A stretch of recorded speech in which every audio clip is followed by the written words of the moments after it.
Hello, today I will guide you on how to download the Kali Linux 2024.4 ISO file.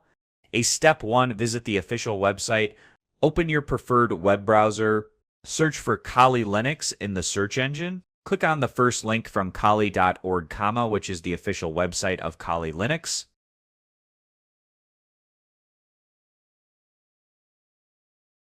Step 2, download the Kali Linux ISO file. On the Kali Linux homepage, you will see a download button. Click on the download button to go to the download page. On the downloads page, you will find several options. Select the live boot option to download the bootable ISO file. After clicking on live boot, you will be redirected to the download section.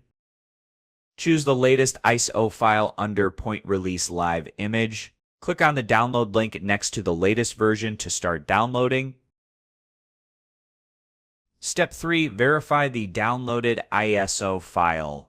Wait for the download to complete.